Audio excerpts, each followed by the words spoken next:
Si aujourd'hui on s'est réunis avec tous les autres transporteurs, on a un gros problème à La Réunion. On a un problème de respect de la loi. La loi du transport, la loi européenne qui impose un transporteur n'est pas respectée à La Réunion. Je ne vais pas développer beaucoup plus. Juste un seul truc, on est en dessous de notre coût de revient. Quand un transporteur est en dessous de son coût de revient, c'est-à-dire qu'il se dirige vers la faillite. Ça fait une dizaine d'années, on va dire depuis 2011, à la Chambre de commerce et d'industrie de La Réunion, il y a eu la grande messe du transport.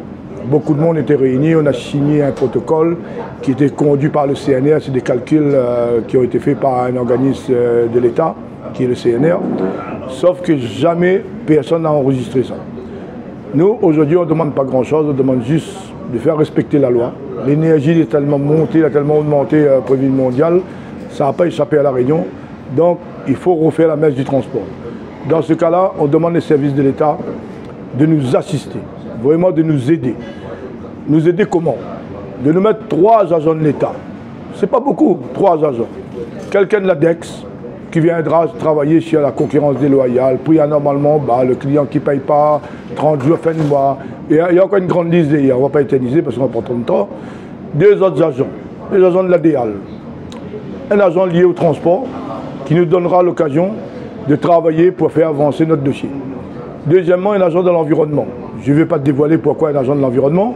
Déjà, pour pouvoir réclamer le respect de la loi, il faut que nous-mêmes, nous mettions en ordre de bataille, en ordre de travail, faire tout ce qu'il y a à faire comme il faut pour pouvoir vraiment continuer à travailler. C'est pour ça qu'on demande 3 agents de l'État. Au préfet, qu'est-ce que demande le préfet? On demande qu'on place le transport une année blanche, une année que ça a déjà été fait dans d'autres départements. Une année où on ne demandera pas la capacité financière. Parce qu'aujourd'hui, tous les transporteurs souffrent.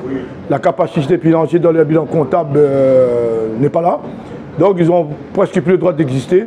Ils n'ont plus droit aux licences de transport comme d'habitude parce qu'ils n'ont pas la capacité financière, comme vous avez été réglementé. Comme on n'a pas respecté la réglementation pendant des années et des années, mais pour pouvoir respecter la réglementation dans l'année, on demande 1 an. Pas plus, 1 an. On travaille sur un prix correct. On travaille sur comment réguler le transport. De là, peut-être tout va aller un peu mieux. Et de l'autre côté, on est en train de monter un collectif. Là, je m'adresse aux transporteurs qui sont isolés, qui ont un seul client. La faillite d'une entreprise de transport est co-responsable, c'est-à-dire entre le client et le transporteur. Donc, on a mis une cellule de crise en place. J'invite les transporteurs à prendre contact avec Jean-Gaël Rivière et moi-même, Johnny Grindier, avec les autres syndicats respectifs. On les assistera au tribunal et on assignera leurs clients et ils participeront à la faillite. Ça, c'est la loi. On va faire respecter la loi. Du moment que la loi est respectée, normalement, tout pourra bien aller.